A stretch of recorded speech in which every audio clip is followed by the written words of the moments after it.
Welcome everybody. Welcome to the Takedown, Subverting Power, Radical Thought. Today I have a guest with me. David, why don't you go ahead and introduce yourself to our audience here? Well, hello, I'm David Kulma, and I'm the Green candidate for Congress here in South Carolina's 5th Congressional District. The election is 8 days from today on June 20th. All right, June 20th. Tell us, once again, you're running for the Green Party, correct? Yes, Green Party. All right, that's what I like to hear. I like outside people. Those people who've been following me, they should know that I really do appreciate people running outside of the main parties. But let me ask you, before we actually get into the heavy stuff that I always like to talk about, let's first talk about you. Why don't you take us through kind of like who you are, what you're about, and how you feel that kind of shaped your politics, and if you've had most people transition over time. Kind of take us through that. We got plenty of time to let's have a conversation. Sure, sounds good. Okay, so just a few things about me. I'm a professional musician and music teacher in Rock Hill, South Carolina. My wife and I have lived here for about almost 3.5 years. I teach at Winthrop University in Rock Hill, South Carolina, as an adjunct professor in the music department. I just finished my 5th year there. My degrees are in oboe performance and music composition from Kent State University in Ohio. That's where I grew up. I grew up in Cleveland, Ohio, Lakewood, the first suburb west. In terms of the politics of this, I really didn't necessarily pay much attention to it while I was a kid. Being a musician, I had my nose to the grindstone of learning how to make oboe reeds, which is, if you don't know anything about that, is an excessive way to spend time. But my sort of political awakening happened over the past few years here, as I was working to find a way to teach the classes I taught my music students better. So one of the things about I've been teaching for about 8 years freshman music classes to music majors. And that way that those classes are set up, it's a sequence over 4 semesters. And so the content is very, very precise and expected, which means we basically run the students through an educational ringer that they are variously prepared or unprepared for. So you end up having a lot of students who are kind of struggle with this, and it doesn't really seem fair to, as it's going on, watching it happen. So I was looking for ways to better teach my students, and I came across, which is something called flipped pedagogy, which is an idea that we do classes in reverse, meaning that you do homework in class and the lectures happen outside of class. So I would make videos about the material, and then we would spend time in class actually applying the information in class to try to do it better. And the students really enjoyed the classes a lot more, and it was very clear that I was doing something to sort of help them rather than just being the asshole standing up in front of them telling them we're all doing something terrible. It's not something I ever did, but a lot of professors do that, right? So through that, I met the people who I met doing this kind of teaching. The question came to mind, if we're going to change the structure to make it better for the students, what would happen if we changed the content? Which, of course, when you're talking to a lot of professors of music theory, they get kind of upset. So what I learned was that they don't want you to question the content necessarily. What I learned, so I moved me into something called critical pedagogy. If you're familiar with that, that's the ideas of Paulo Freire, I never know how to say his name, the Pedagogy of the Oppressed, or the teaching work of Bell Hooks. Their book is called Teaching to Transgress. And it's all teaching specifically based around consciousness raising of the students in front of you and focusing on society, and sort of politics is inherently part of this whole project. It is a very clearly left political project as a teaching tool in order to teach students about their lives and themselves and their society and whatever information we're talking about at the time in a way that makes them better able to see the machinations and the systems of our society so that they are learning what's best. That's very dangerous. Right. Well, of course it is, right? It's radical pedagogy. So it doesn't necessarily translate over into teaching freshman music theory classes, because freshman music theory classes are all about a bunch of white dead people from Europe.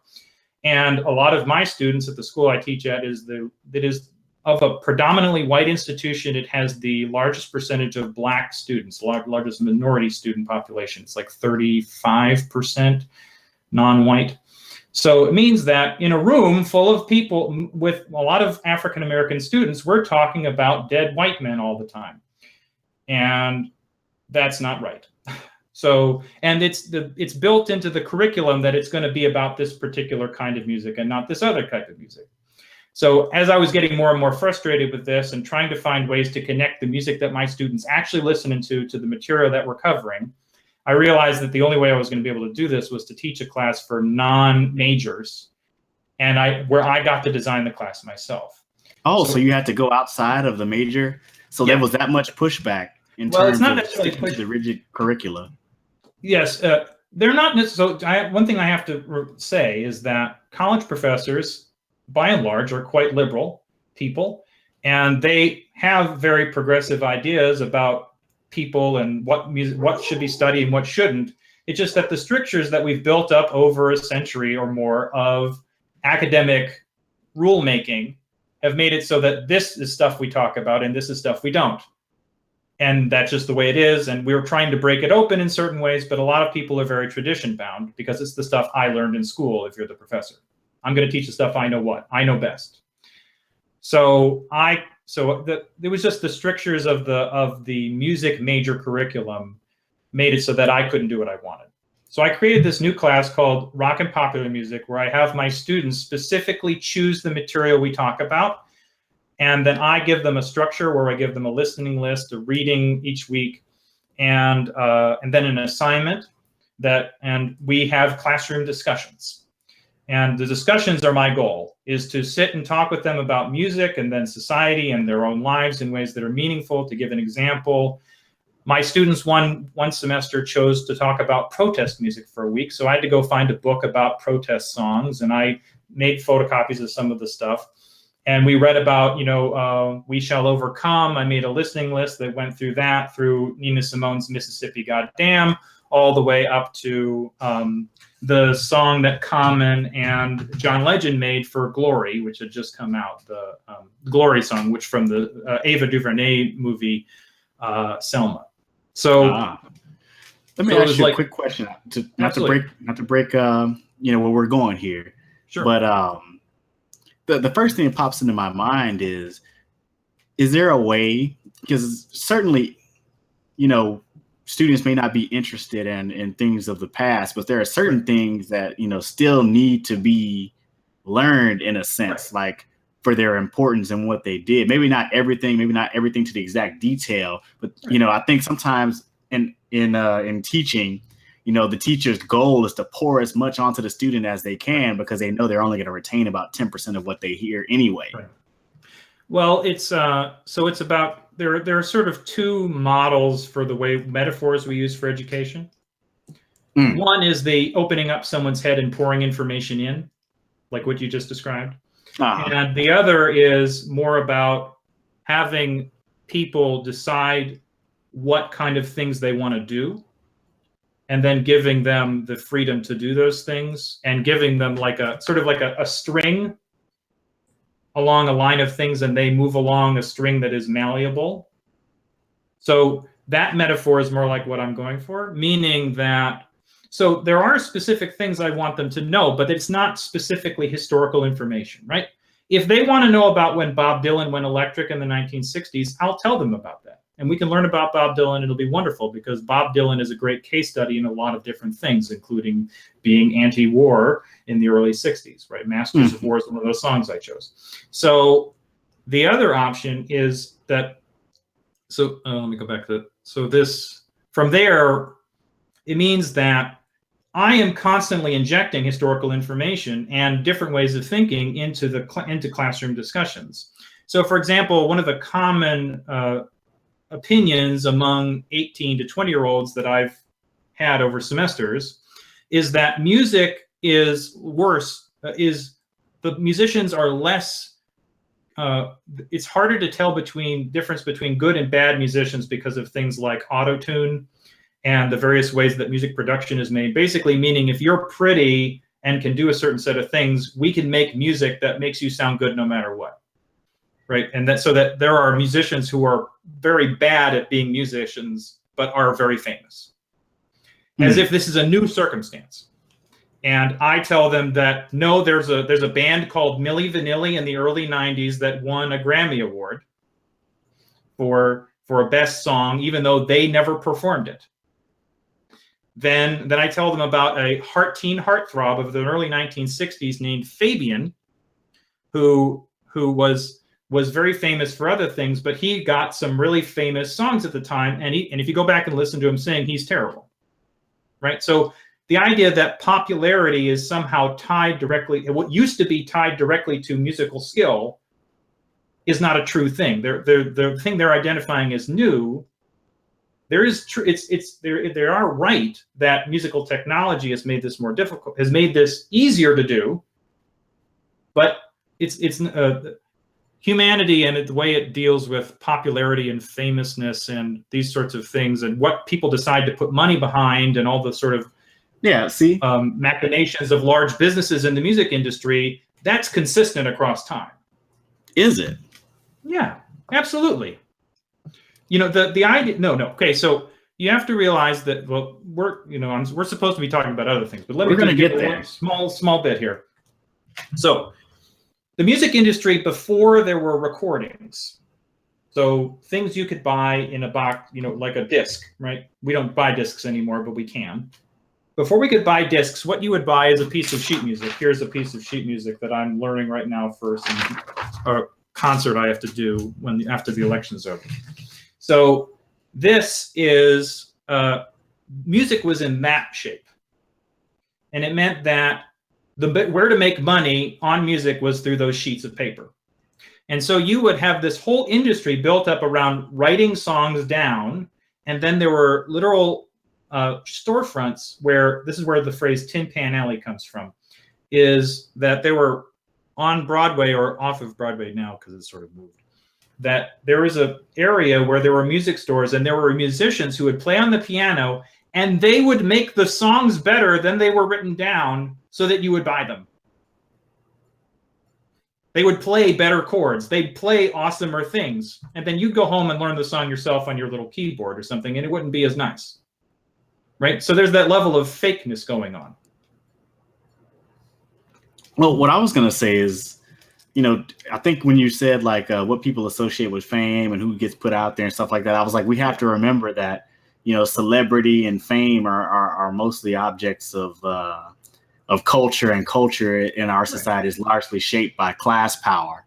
Right. So we have to kind of be cognizant of things like that before we start assuming that just because somebody's famous means they're the best. There's probably people that are definitely very, very, very good, very, very talented, never get anywhere and never get any recognition. And that's just kind of like the chaotic nature of the world, right? Right. Oh, absolutely. Absolutely. So that's something we talk about. But let's move, because I can talk about music. I used to play music for a long, long time. I can talk about that. Let me say the last section of the reason I was telling this story. Okay. Is that it's not very long. That process required me to go learn a whole shit ton about our society and how fucked up it is. The racism, the sexism, just all the horde of history, the ways in which class destroys our lives and builds up other things, right? All of that stuff was something I had to learn about to give all of this music a context that I could explain and talk about with my students. And through that process, I was being subjected to ideas, right? Bell Hooks and Paulo Freire are radical left people with radical left ideas. I was learning about intersectional feminism and all these things, right? And I'm talking about them with my students. And as this was going on, was the that one semester or so, around this time of learning this, was when Michael Brown was murdered, and then when the non-indictment went down right around Thanksgiving, Tamir Rice was killed. He was murdered. Yes. I'm from Cleveland, Ohio.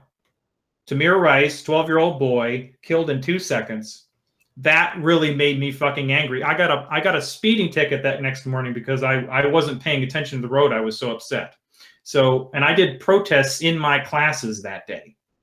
So my political shift to the left here, because I had voted for Democrats, but I hadn't really paid much attention. We've all done it. There was no shame in it. Right. So then it was that I had been put into a position where there were a lot of people on Twitter I was following that I would not have seen otherwise. And the way they reacted to all this stuff was completely different from the way the mainstream media did. So I was seeing all of this stuff and it was like, holy shit, this is all really fucked up. So it was a awakening for me in a way. And so after all of this time and the 2016 election and all of these things and slowly talking more and more with my students about this, by the time we get to now and Mick Mulvaney, who was my congressman, becomes Trump's OMB director, I say someone needs to talk about progressive ideas in this election. I was really excited by Bernie Sanders, and nobody else was willing to stand up. And the Democrats were going to put up a Goldman Sachs tax attorney, and the Republicans now have this wealthy land developer that I said, since nobody else looks like they're going to do this, I'm going to stand up and run for Congress. Now, interesting enough, was it? So I'm assuming that you didn't necessarily have like a breakaway from the Democratic Party, kind of like me. I've basically I've gotten to the point now where I'm so biased against them. Sometimes I have to check myself when I'm looking at them. And I realize not everybody shares my level of malice, my level of disgust for what that brand represents to me. That's not what it represents to everybody. And that's not saying everybody who carries the name or carries that D next to their name is the devil or something like that. I'm not saying that by any means necessary, but by any means at all. But why don't you kind of tell me what brought you to maybe running for the Green Party? Sure. So what was the trial there? It's a mixture of a couple of things. So I during the election, I watched a lot of the Young Turks. With Cenk Uygur. More heartburn. And and Democracy Now!, which I watch still as much as I can, at least to get the headlines. And so I was really interested in Cenk's idea and Kyle Kulinski, their idea of the Justice Democrats. And I literally contacted the group or whatever, and I said, are you going to put somebody up for this 2017 special election? And they gave me an email back a few days later saying, no, we're going to focus on 2018. And I was like, well, shit, because somebody has to. I liked the platform basically, and I wanted somebody to run on that platform. And I thought this election would be a good sort of marketing opportunity, or if they could actually win, that'd be great, right? Because this is a safely Republican district, supposedly, according to all of the political science information. It's a +9 district, whatever that means. Oh, and okay. So after I contacted them, 7 Republicans announced, because everybody the Republican is supposed to win this, and no Democrats announced at all. So and once again, a seat left unchallenged. Well, you can't let this happen, right? They can't let nobody run. And so I contacted the local Democratic Party and I said, is somebody going to run for this? I don't want to, but I would be willing to be the person to talk about progressive ideas. I want somebody to talk about these ideas in this election. And and then I immediately emailed the Green Party because I knew there was one in South Carolina. And I said, I just emailed the Democrats telling them this, I would be willing to run if nobody's going to run on progressive ideas.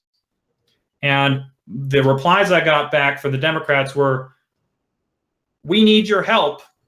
We have a candidate with excellent credentials, which excellent credentials to a woman who works in the Democratic Party is the thing that makes sirens go off in my head. I'm just like, that's not something that I trust, right? Because excellent credentials is Hillary Clinton. Excellent credentials is Joe Biden. Excellent credentials is all these people they've done some good things, but there are a lot of horrible things they've done. Because I really don't identify as a Democrat, although I voted for them plenty of times.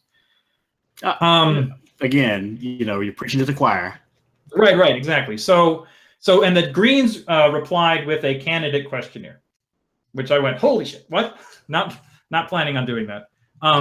So I was a little worried about the Democrats. So I met with one of the guys from the Green Party, who's now my campaign manager, and we sat in my house for 4 hours and talked about what like this would look like. And when I asked him, I said, So what do you think we should do? Do you think we should do this or not?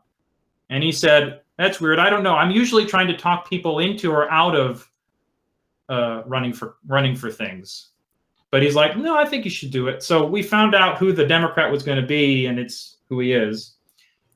And you don't have to say his name, but can you go back and tell us the occupations of the people that are running, that you're running? Yeah. So the Republican is a wealthy multi-millionaire land developer.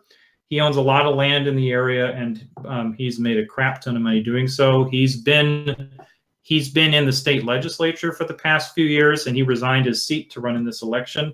He had a fundraiser last week with the leadership in the House leadership in Washington. So he's already in the let's make money off of being a politician land here. Okay. He's raised $1.3 million and put $495,000 of a loan. He's loaning the campaign $495,000. I mean, it's like an astronomical amount of money for a 3-month election.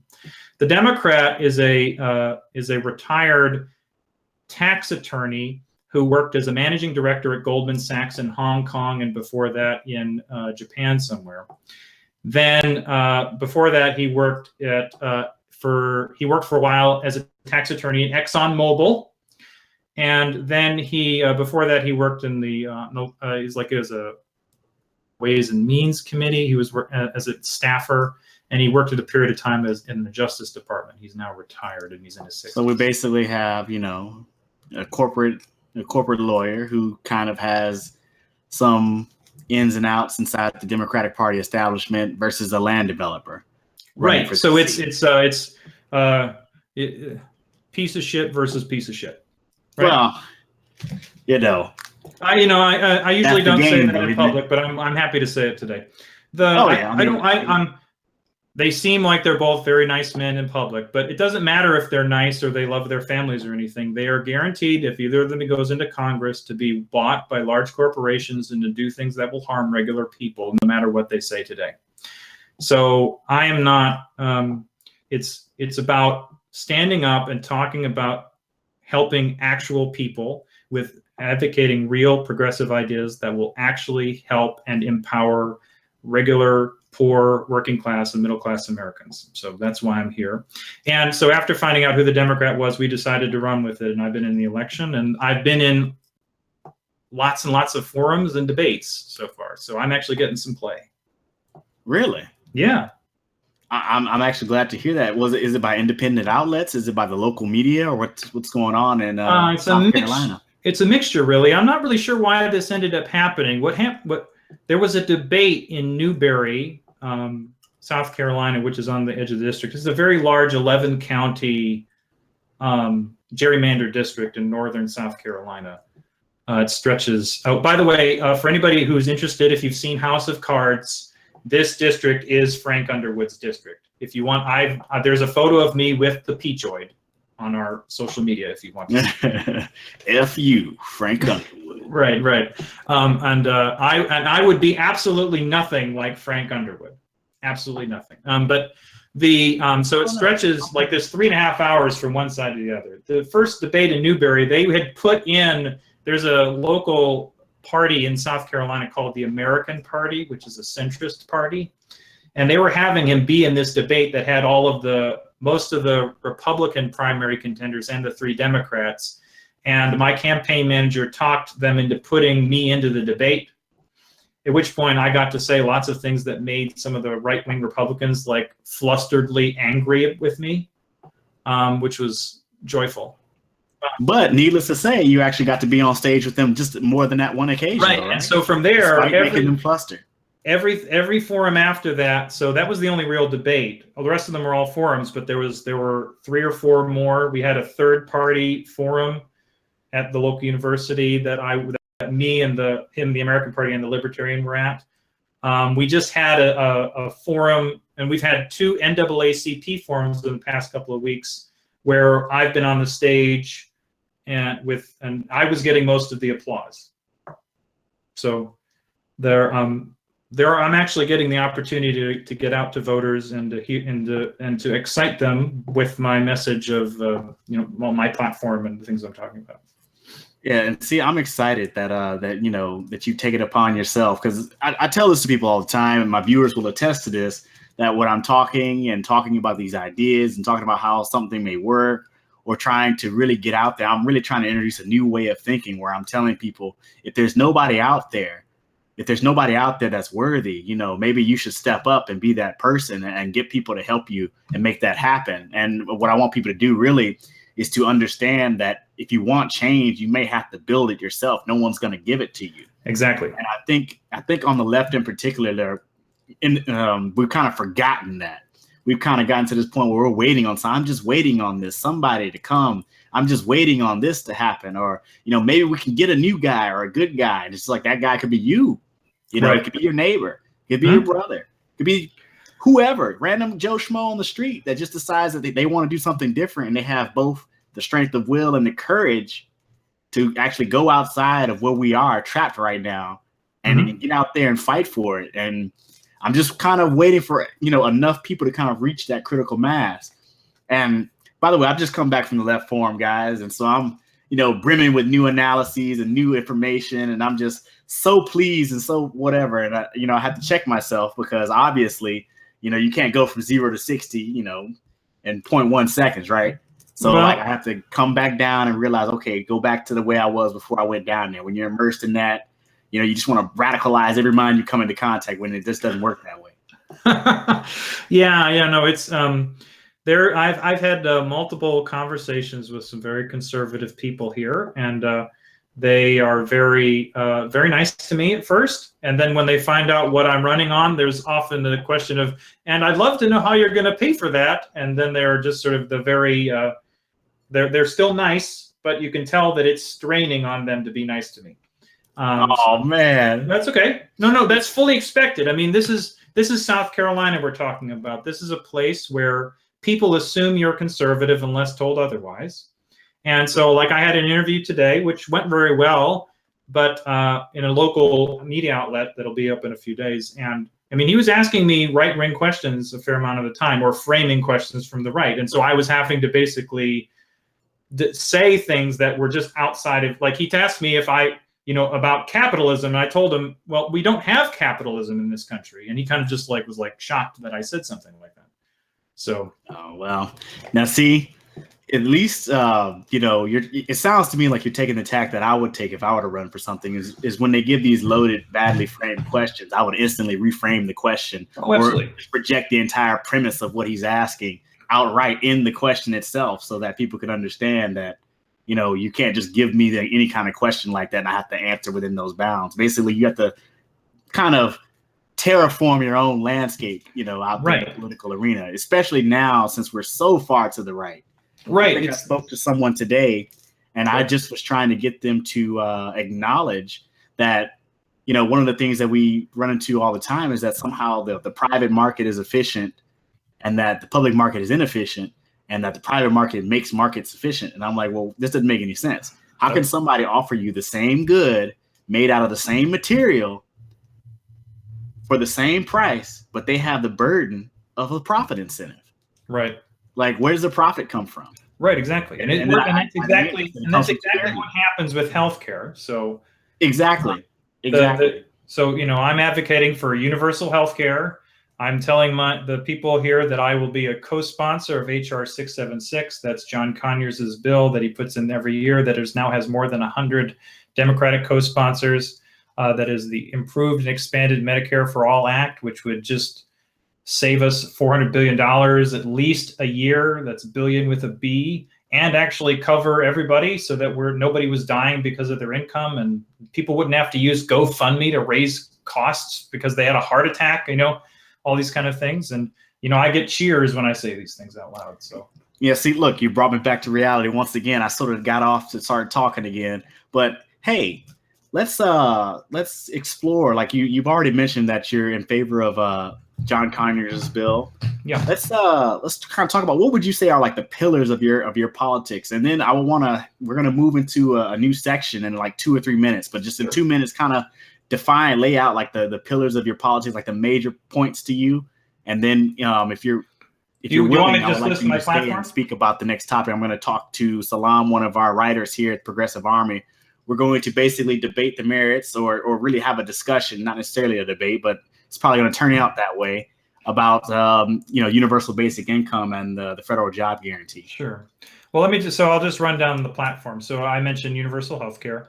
The second thing is the idea that so focusing on healthcare, education, and housing as human rights. So first part is that healthcare platform. Second thing is that public education is a public good and we should fund it that way, meaning that we should use public education funding should only go to public schools, and that we should end standardized testing.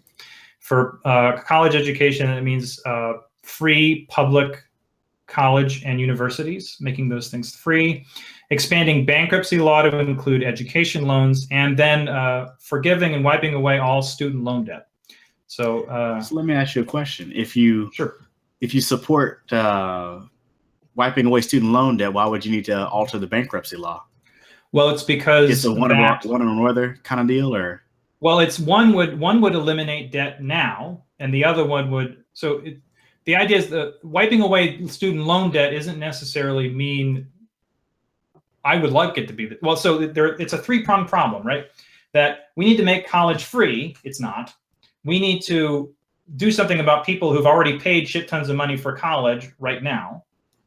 And then we need to make sure that people who take out loans, because people are going to still take out education loans for private education, that privates, if you go to like Harvard or something, that if you go there, that you can then get out from under that loan if you can't afford to pay it back because you can't do whatever economic thing we expect you to do.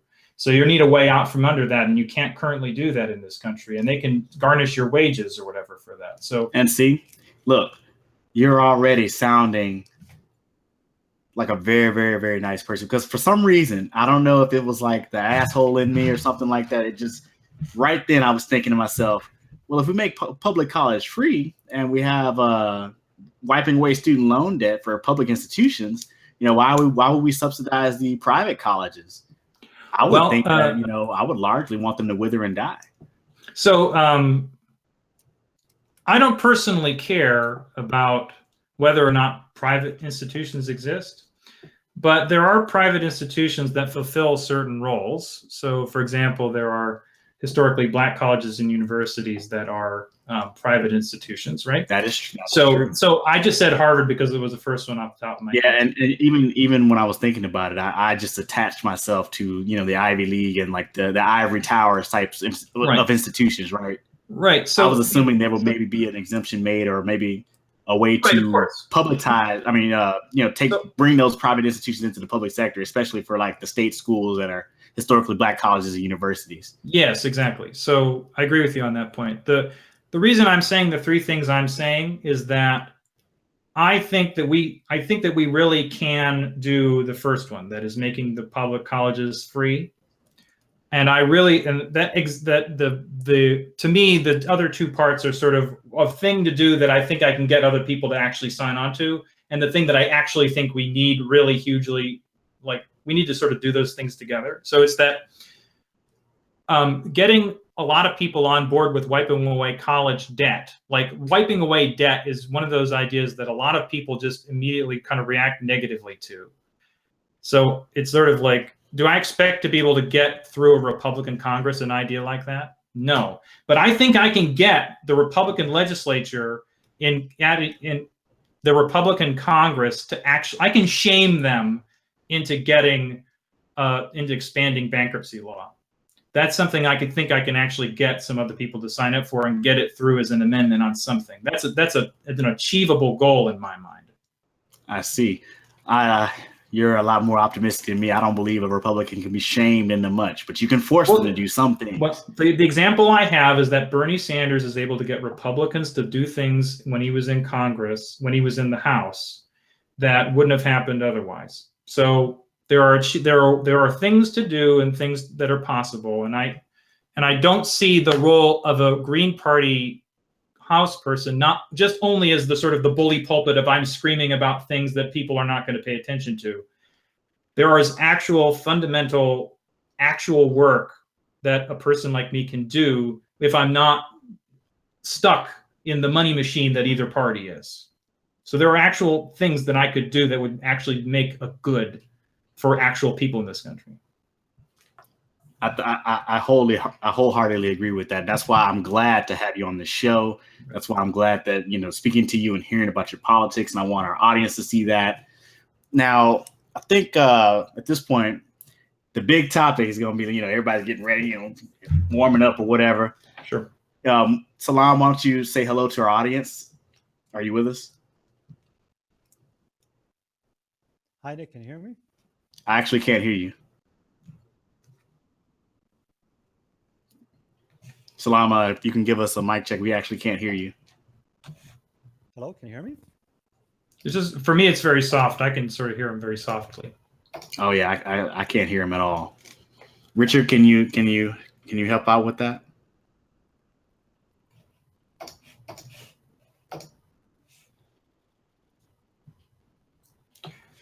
While we're trying to get that situated, sure.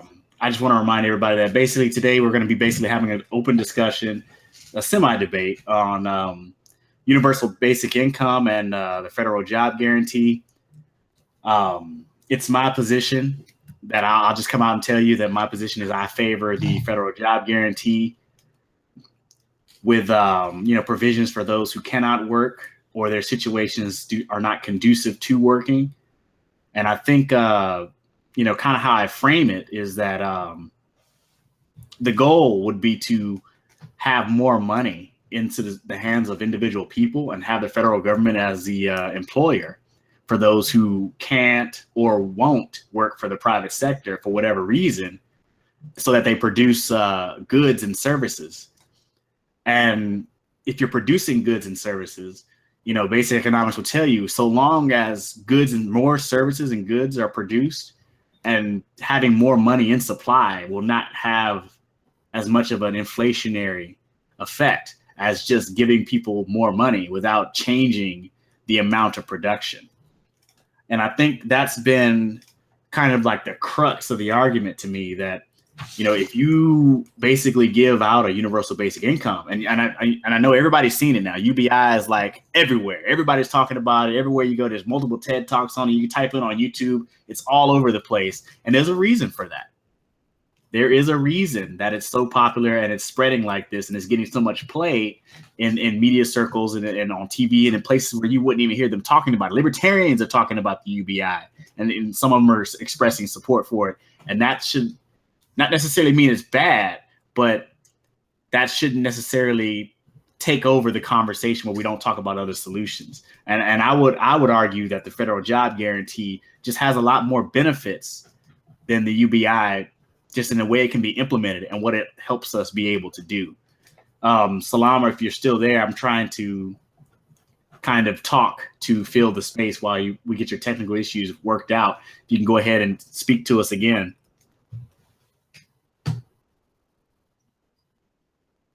Oh, everybody can hear him except for me?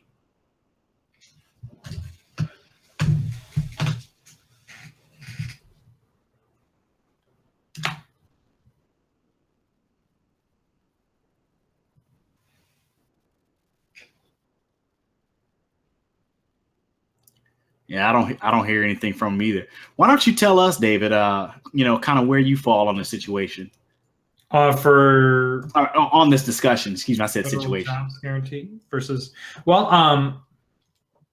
I would personally support a federal jobs program, or this guarantee sounds good to me. I mean, I've been focusing on other issues during the campaign. I'm a supporter of doing either of these things. The way you framed it is interesting. I hadn't thought of it that way, but in terms of not increasing production. So if I understand correctly, the way you're framing this idea is based around creating, how does this relate to growth versus like?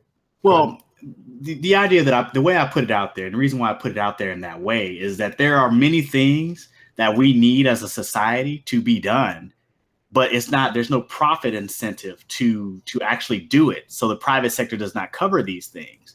Right. And that demand for those things could be served by a federal job guarantee. And we would have both increased goods to the population, increased well-being to our citizens, and service to our citizens, at the same time as providing a place where people can be employed, and not only like, a menial job where people, say they want to be free from toil. We wouldn't be trying to create toil. We would be creating real jobs that enrich communities that people actually need to do, that the society actually needs. And that's why I favor the federal job guarantee, because it can be a vehicle to achieve that. Mm-hmm.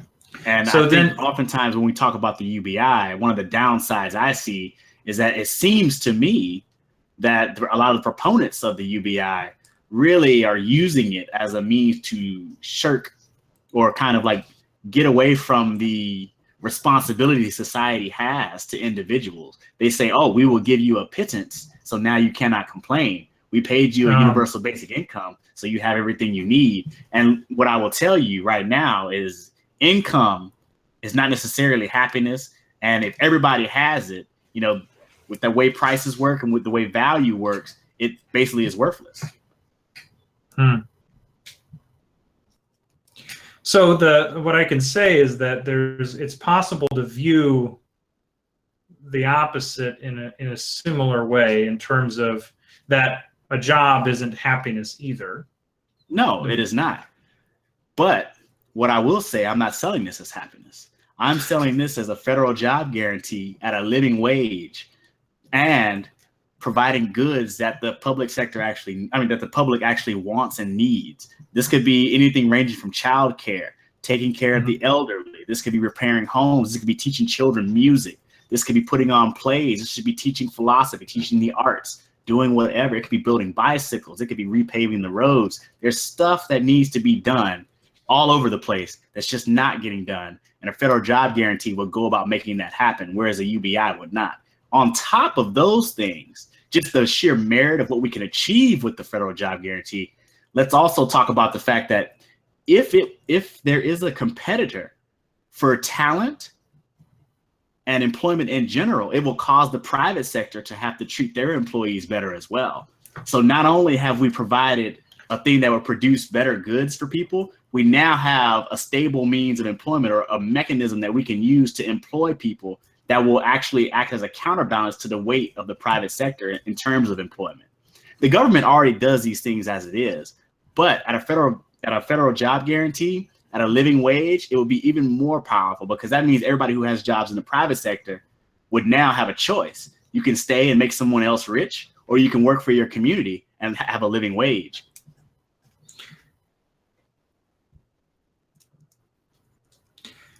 I mean, there's not necessarily anything I disagree with you about those things. I'm just, so I don't necessarily know a lot. I haven't done a lot of research into the federal jobs guarantee in terms of an idea of something to implement.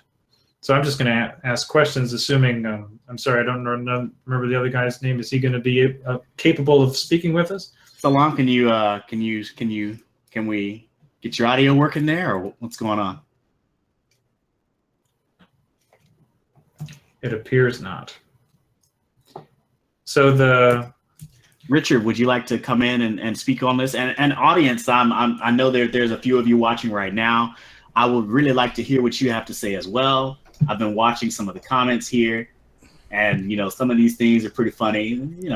Others are a little bit more serious, but I will welcome your interaction on this. I really want to have a discussion on this, because I'm really pushing for a federal job guarantee, and I think the UBI can be used as some sort of hybridized solution, because, like I said, I prefer the federal job guarantee for those who can work and can provide something. And if you can't, that's when a basic income will be provided for you. Or let's say you have 3 or 4 children and you're a single mom. Obviously, raising children is a job unto itself. I believe you should still be given a living wage, for doing those things. But I'm just saying, like, let's just start thinking about how we can do stuff like that. But I believe the UBI without changing the way our system works, without changing the way employment is done, a UBI really won't amount to much. Prices will rise. They'll suck that up in terms of housing and food prices and other goods, and it'll amount to nothing. And then on top of that, there's the political danger that because you have a UBI, we no longer need to have food stamps. Because you have a UBI, we don't need a federal housing program. Because you have a UBI, we don't need all these social welfare programs. And that's a real danger.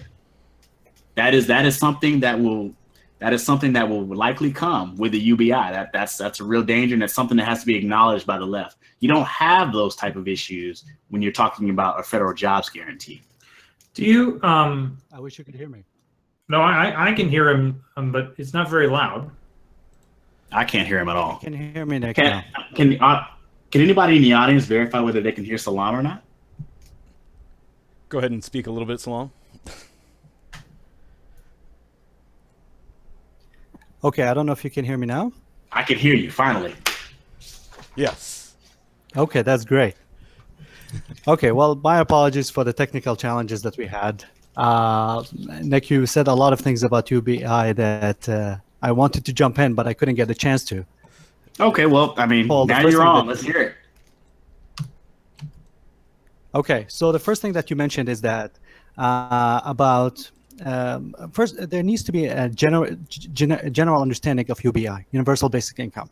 So the beauty of UBI is that it is essentially universal, which means that every single person would receive a paycheck, regardless of their income, regardless of if they're employed or not. And the advantage of this over any other program is that it takes away the stigma of applying.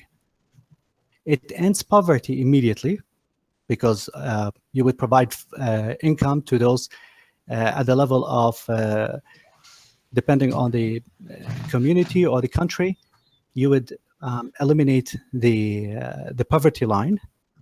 But on top of that, no one has to request, no one has to apply, no one has to be eligible to receive that additional fund. You are, by definition, because it's universal basic income, it's stigma for nobody will be called a moocher in that end.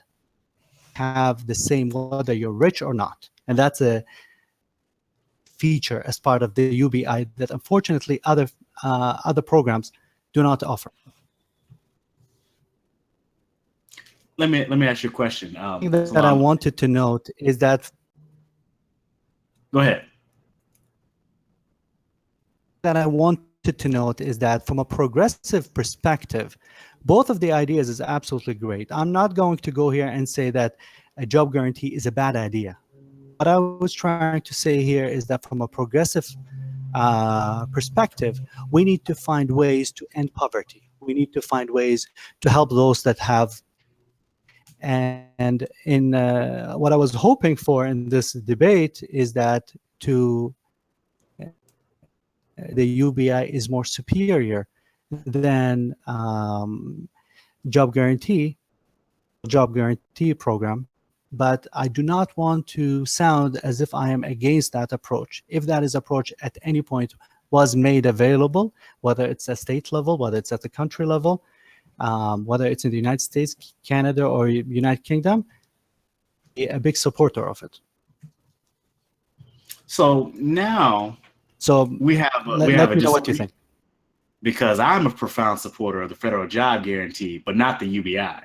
And the reason why I don't support the UBI is because, like I said, as long as the dynamics of our system remain the same, if you implement a UBI, a universal basic income, all you will do is offset the system, but you won't change its dynamics. You will not end poverty by giving everybody a check. Why wouldn't that be the case? Because what happens when you have an increase in money and no concomitant increase in the production of goods and services, that money becomes inflationary and it'll be absorbed into the prices, and the relative dynamic will remain the same. No. Scarcity will be imposed by the price. No, not at all.